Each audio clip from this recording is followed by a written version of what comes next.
오늘 요한복음 14장 1절 말씀이 제 마음속에 하나님의 음성으로 들려왔어요.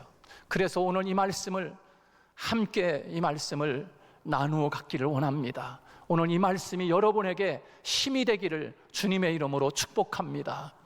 살아가다 보면 이렇게 근심거리도 있고 걱정거리도 있지만, 그러나 주님이 오늘 하시는 이 말씀은 우리에게 보약이 되고 생명이 되고 나를 살리는 능력의 말씀이 된다고 하는 사실을 우리에게 오늘 본문에서 말씀하고 있는 것입니다. 사랑하는 여러분, 오늘 본문 주님께서 이렇게 말씀하십니다. 우리 다 같이 1절 말씀을 함께 같이 읽도록 하겠습니다. 주님이 우리에게 뭐라고 말씀하시는가? 다 같이 시작. 너희는 마음에 근심하지 말라. 하나님을 믿으니 또 나를 믿으라. 아멘. 아멘. 우리가 세상을 살아가면서 근심을 하지 않을 수 없습니다. 걱정을 하지 않을 수 없습니다. 두려운 마음을 갖지 않을 수 없습니다. 그러나 다 나쁜 것은 아닙니다. 그렇죠? 매일매일 햇빛만 나면 사막이 되는 것처럼 때로는 흐린 날도 있고 비 오는 날도 있고 태풍 치는 그런 날도 있는 것이 그게 건강한 날씨 아닙니까? 근데 매일매일 햇빛만 내리쬐는 날이면은 이건 사막이 되고 맙니다. 또 예를 들어서 매일매일 비만 내린다. 그러면 어떻게 우울해 살겠습니까? 또 구름만 잔뜩 끼어있다. 햇빛은 볼 수가 없다. 그러면 얼마나 답답하겠습니까?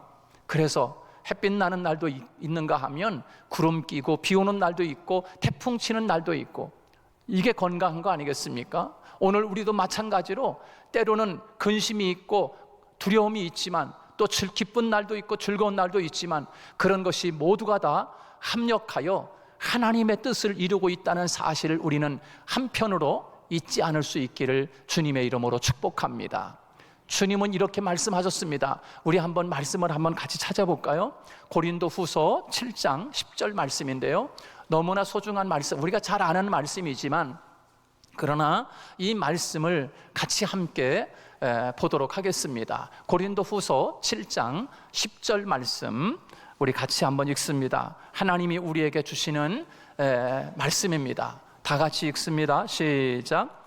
하나님의 뜻대로 하는 근심은 후회할 것이 없는 구원에 이르게 하는 회개를 이루는 것이요, 세상 근심은 사망을 이루는 것이니라. 그렇게 말씀했습니다. 하나님의 뜻대로 하는 근심은 후회할 것이 없는 구원에 이르게 하는 회개를 이루는 것이요, 그렇게 말씀해 주고 있습니다. 예를 들어서 이런 것입니다. 하나님의 뜻대로 하는 근심은 뭐지? 어떤 거냐면 이런 거예요. 예를 들면 하나님 앞에 내가 예배 생활 열심히 해야 되는데, 또 기도 생활 열심히 해야 되는데, 또 봉사 생활도 열심히 해야 되는데 그러지 못한 거예요. 그렇죠? 때로는 바쁘다 보면 그렇잖아요. 예배 생활도 열심히 해야 되는데 또 예배 생활 조금 소홀히 할 때도 있고, 또 내가 기도 생활 열심히 해야 되는데 기도 생활이 조금 게을러질 수도 있고, 봉사 생활도 열심히 해야 되는데 생활이 너무 바쁘다 보니까 하지 못할 때가 참 많이 있어요. 그런데 그럴 때 우리 마음속에 주님 죄송해요.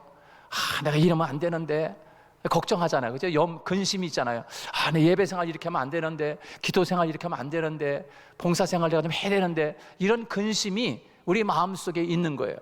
그런 근심은 우리에게 나를 구원에 이르게 하는 축복의 근심이라는 거예요. 하나님의 뜻대로 하는 근심, 하나님이 기뻐하는 근심. 여러분, 이런 근심이 저와 여러분의 마음속에 늘 살아있기를 주님의 이름으로 축복합니다. 그런 마음 자체가 없다는 건 뭡니까? 그런 마음 자체가 없는 것은 이미 죽은 거예요, 죽은 거. 근데 우리의 마음속에 그런 마음이 있다라고 하는 것은 그건 하나님 앞에 내가 살아있다는 증거 아니겠습니까? 오늘 주님께서 1절 말씀에서 이렇게 말씀합니다. 너희는 마음에 근심하지 말라. 근심하지 말라, 그렇게 말씀했어요. 그래서 이 근심이라고 하는 게 도대체 무슨 말인가 좀 깊이 좀 뿌리를 찾아보자, 그렇게 생각을 하고 이 근심이라고 하는 단어를 제가 그 원문 헬라어 원문을 찾아보니까 타라소라고 하는 말로 되어 있어요. 타라소. 한번 따라서 해볼까요? 타라소. 예, 타라소. 탈라소가 아니라 타라소. 그죠? 자, 그런 말로 기록이 되어 있어요. 자, 그 말은 무슨 말인가 하면 근심. 다시 말해서 마음이 흔들 거리다가 이게 다른 한 마음이 또 들어와서 마음이 둘로 이렇게 갈라지는 것. 그래서 그것이 이제 근심이라는 거예요. 근심. 마음이 흔들 거리다가 다른 한 마음이 딱 들어오는 바람에 그게 둘로, 한 마음이었던 마음이 둘로 딱 쪼개지는 거야. 이게 근심이라는 거야. 타라소. 여러분 이해가 잘 안 가시죠? 그럼 제가 다시 한번 또 쉽게 설명을 해볼게요. 예를 들어볼게요. 어떤 거냐면 이런 거예요. 우리의 자녀들을 꼬맹이 이렇게 데리고서 이제 시장을 가는데, 시장을 가서 너 이제 쭈쭈바를 하나 사주고 너 이거 먹고 쭉쭉 빨고서 좀 있어. 엄마가 저기 시장 보고서 너 맛있는 거 사가지고 올게. 그리고서 너 여기 앉아 있어라. 그랬어. 이 아이가 네 엄마 빨리 갔다 오세요. 금방 올게 엄마. 그리고 갔단 말이에요. 그래 이 아이가 이제 쭈쭈바를 빨고 있으면서 이제 어떻게 했어요? 엄마가 나에게 맛있는 거 사오겠지. 사올 거야. 금방 오실 거야 엄마가. 그리고서 이제 이 아이가 쭈쭈바를 빨고 있는데 쭈쭈바를 거의 다 먹었는데도 불구하고 엄마가 오질 않는 거예요. 그러면 이 아이가 어떻게 되겠어요? 마음이 이제 흔들리기 시작하는 거야. 어떻게 흔들려요?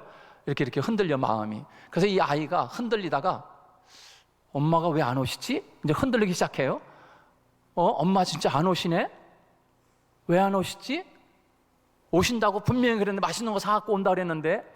그러면서 점점 시간이 지나면서 이 아이의 마음속에 엄마는 분명히 맛있는 거 사가지고 올 거야 막 쭈쭈빠하다가 시간이 지나면서 왜 안 오시지?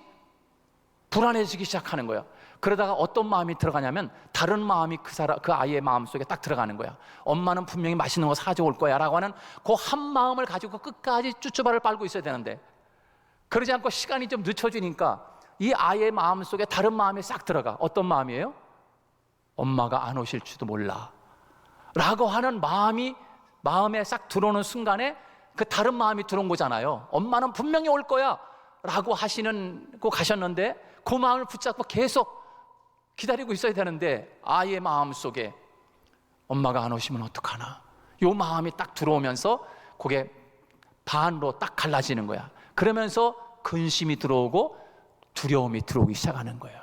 그게 바로 타라소라고 하는 말인 거예요. 좀 이해가 되셨습니까? 자, 이렇게 주님이 제자들과 함께 있다가 하나님의 나라에 이제 간다.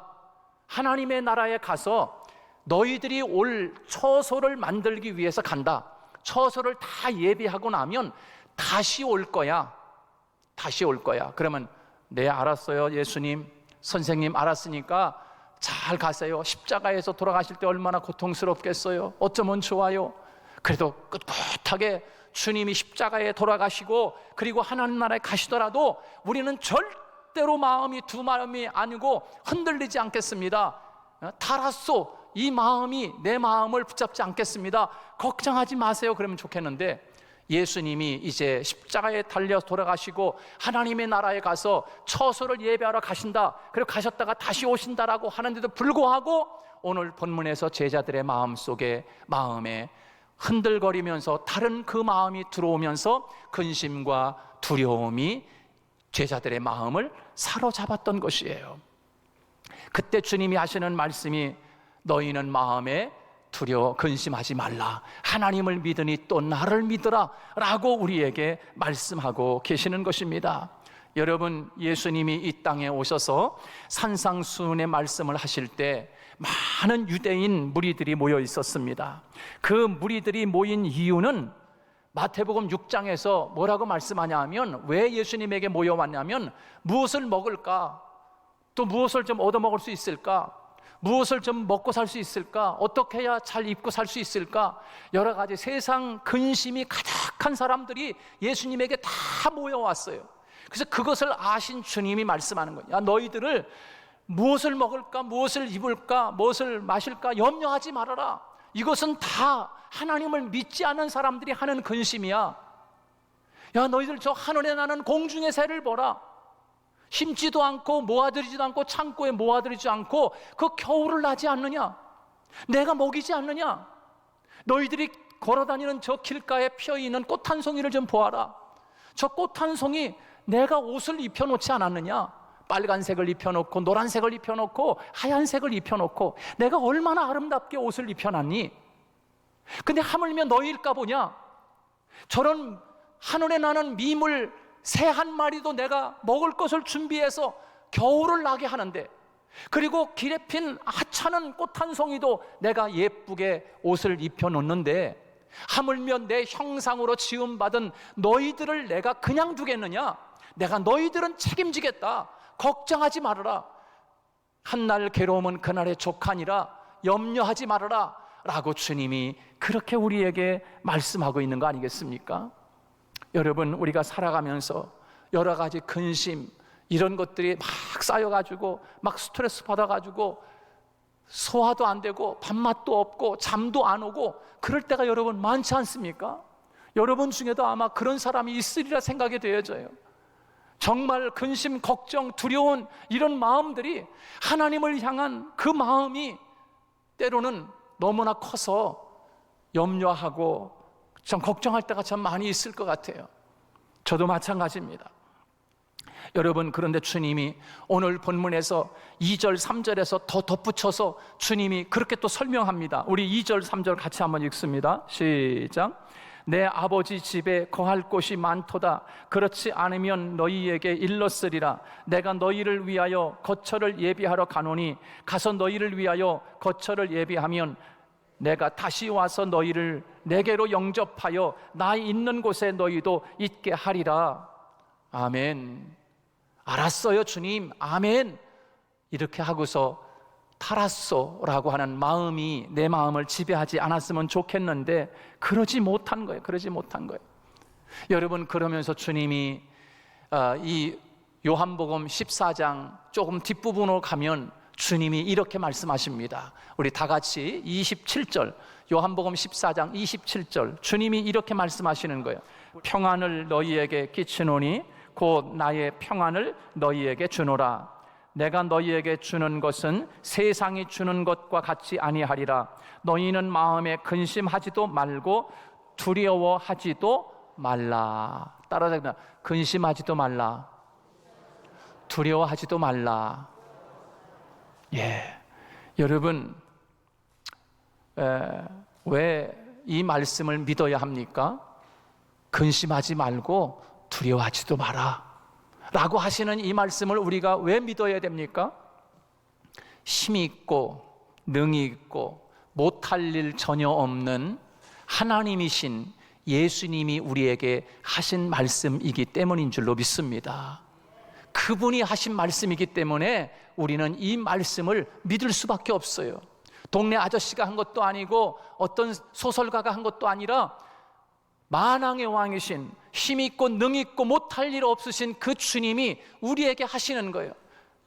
근심하지 말아라, 두려워하지 말아라 라고 말씀하시는 거예요. 오늘 본문에서 우리에게 그 말씀하고 있지 않습니까? 너희는 마음에 근심하지도 말고 하나님을 믿으라, 그리고 또 나를 믿으라고 주님이 그렇게 말씀하고 계십니다.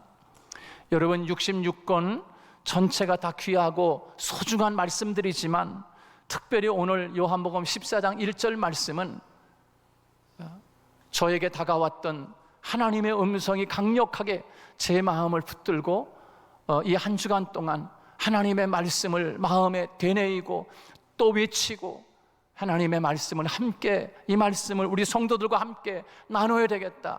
정말 강력한 이 무기야말로 내 마음에 찾아온 근심과 두려움을 몰아내는 능력의 말씀임을 다시 한번 하나님이 제게 확인시켜 주셨습니다.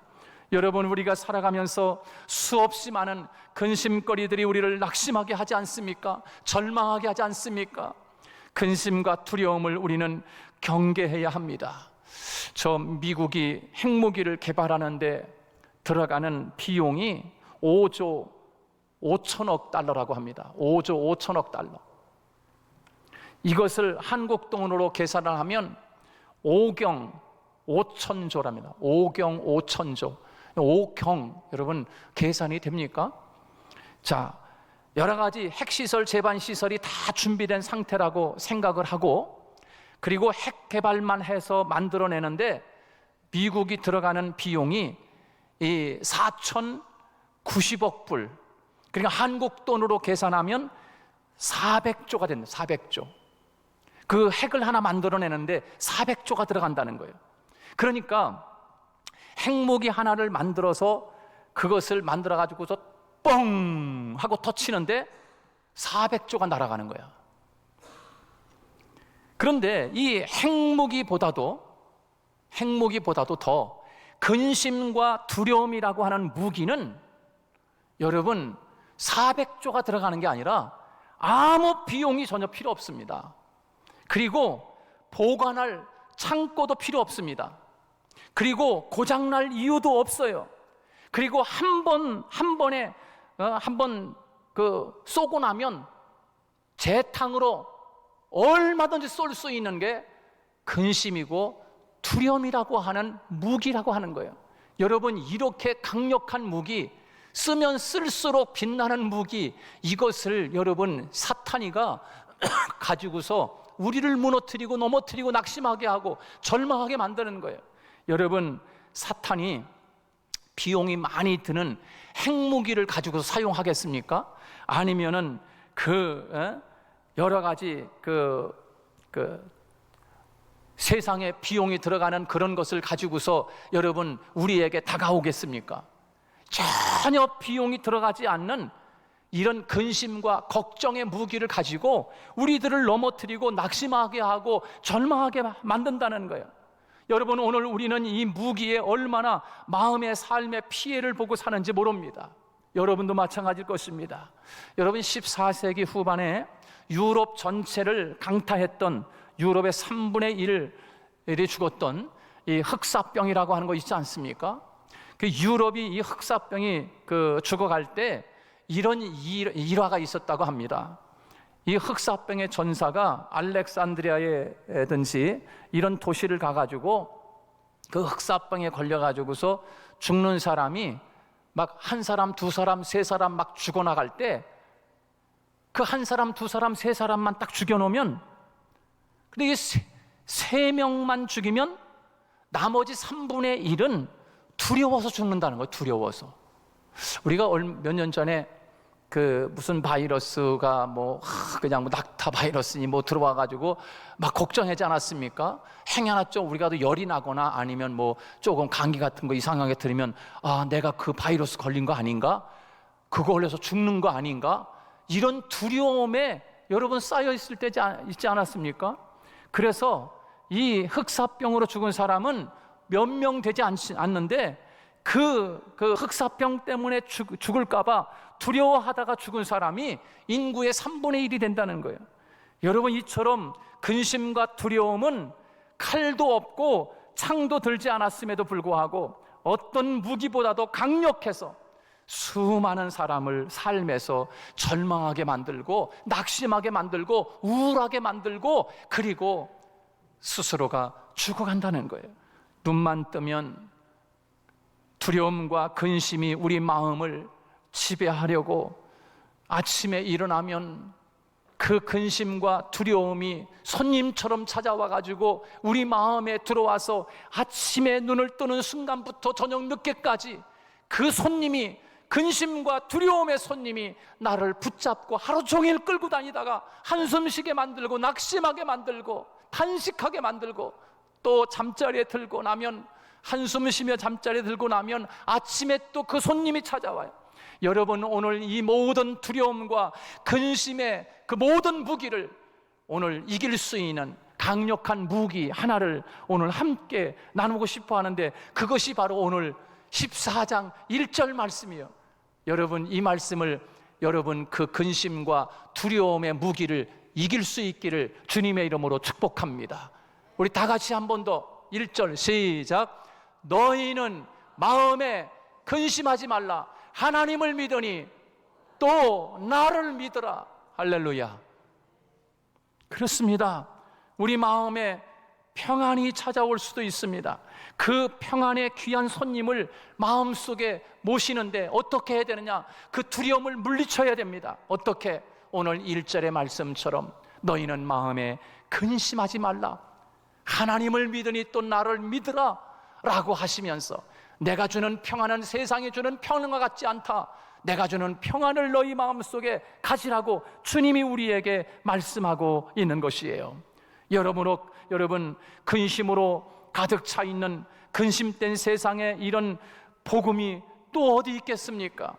요한복음 14장 1절 말씀, 근심된 세상에 근심과 두려움을 이기는 무기라는 것을 우리는 다시 한번 기억해야 합니다. 그리고 사용하기를 주님의 이름으로 축복합니다. 핵무기는 만든 그 한 발은 한 번 쏘고 나면 다시 쏠 수 없습니다. 한 번 쏜 것은 끝나버린 거예요. 끝나버리는 거. 쏠 수 없습니다.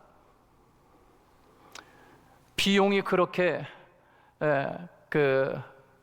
많이 드는 핵이 한 번 만들면 쓰고 또 쓰고 또 쓰고 그런다면 얼마나 좋겠어요.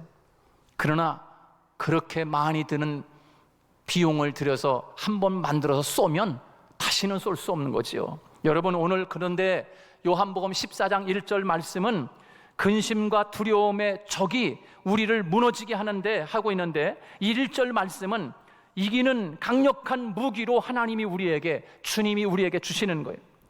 한 번밖에 사용할 수 없다면 얼마나 안타까울까요? 왜요? 예수님이 이미 사용해 버렸으니까. 그런데 요한복음 14장 1절 말씀은 누군가가 한 번 사용하면 두 번은 사용할 수 없다고 하면 실망이겠지요. 그러나 누구든지 이 말씀을 쓰고 또 쓰고 또 쓰면 쓸수록 날카로워져 가지고 이 말씀으로 근심과 두려움을 물리치는 줄로 믿습니다. 시간이 지나도 고장나지 않는 무기입니다. 시간이 지나도 효력이 떨어지지 않습니다. 한 번 쓰고 나면 못 쓰는 것이 아니라 하나님의 말씀은 수천 번 쓰고도 더 쓸 수 있는, 그리고 계속 써도 더 날카로워지는 말씀이 바로 하나님의 말씀의 무기 아닙니까? 아무리 시간이 지나도 녹슬지 않는 무기, 너희는 마음에 근심하지 말라 라고 주님이 우리에게 이 강력한 무기를 주님이 우리에게 주셨습니다. 세상의 물건은 만들고 나면 유효 기간이 있습니다. 그리고 고장나고 폐품 처리하지만 하나님의 말씀은 유통기한이 없습니다. 2000년 전에도 능력이 있었고 오늘도 이 말씀은 능력이 있고 앞으로도 이 말씀을 쓰는 사람에게 능력이 되는 줄로 믿습니다. 그래서 사탄은 그 말씀 앞에 어제도 떨었습니다. 사탄은 이 말씀 앞에 오늘도 떨고 있습니다. 사탄은 바로 이 말씀 앞에 앞으로도 벌벌 떨 것입니다. 누구에게요? 이 무기를 사용하는 자 앞에서 사탄은 떨 줄로 믿습니다. 너희는 마음에 근심하지 말라. 하나님을 믿으니 또 나를 믿으라 라고 말씀하시는 이 말씀 앞에 사탄이는 힘없이 무너지고 쫓겨날 줄로 믿습니다. 여러분, 베드로는 그것을 깨달았어요. 알았어요. 그래서 베드로전서 1장 25절에서 이렇게 말씀하고 있어요. 풀은 마르고 꽃은 떨어지나 하나님의 오직 주의 말씀은 세세토록 있도다. 할렐루야. 하나님의 말씀은 영원히, 어제도 오늘도 영원히 하나님의 말씀은 그대로로구나. 한번 쓰고 나면 버리는 폐품이 아니로구나. 어제도 능력이 있고 오늘도 능력이 있고 내일도 능력이 있구나 라고 하시는 것을 오늘 이 베드로는 베드로전서에서 우리에게 말씀하시기를, 그렇습니다. 풀은 시들어 말라버리고 꽃은 떨어지지만 하나님의 말씀은 계속 존재하고 능력이 있다라고 하는 것을 우리에게 말씀하고 있는 것입니다. 하나님의 말씀은 쓴다고 없어지는 것도 아니고 그리고 날아가는 것도 아닙니다. 쓰면 쓸수록 영원히 빛나는 말씀은, 하나님의 말씀은 살았고 운동력 있어 좌우의 어떤 날선 검보다 예리하여 혼과 육과 관절과 골수를 찔러 쪼개는 하나님의 말씀이라고 우리에게 말씀해주고 있습니다. 제가 아침에 일어나고 또 걸어다니면서 이 말씀, 너는 마음에 근심하지 말라. 사랑하는 나의 종아, 근심하지 말라. 하나님이 계속 말씀하시는 것. 하나님의 말씀이, 이 말씀이 능력이 돼서 이 말씀에 사로잡혀 평소에는 때로는 근심하는 마음이 나를 사로잡고 걱정하는 마음이 사로잡고 때로는 두려워하는 마음이 사로잡을 때가 있지만 하나님의 말씀인 이 말씀이 내 마음에 들어와서 나를 붙잡고 있는 동안 하나님, 이 말씀이 나를 지켜주는구나. 하나님의 말씀은 참으로 능력이로구나, 무기로구나. 하나님이 우리에게 말씀하고 계십니다. 아무것도 염려하지 말고 다만 모든 일에 기도와 간구로 너희 구할 것을 감사함으로 너희 하나님께 아리라. 그리하면 모든 지각에 뛰어난 하나님의 평강이 그리스도 예수 안에서 너희 마음과 생각을 지키시리라 말씀하시는 그 하나님의 말씀 또한 우리의 마음 속에 무기로 우리에게 주시는 것 아니겠습니까? 오늘도 이 말씀을 마음에 새기고 날마다 근심과 걱정으로 파도와 같이 밀려오는 세상 속에서 이 말씀이 무기가 되어 승리하는 여러분 되시기를 주님의 이름으로 축복합니다.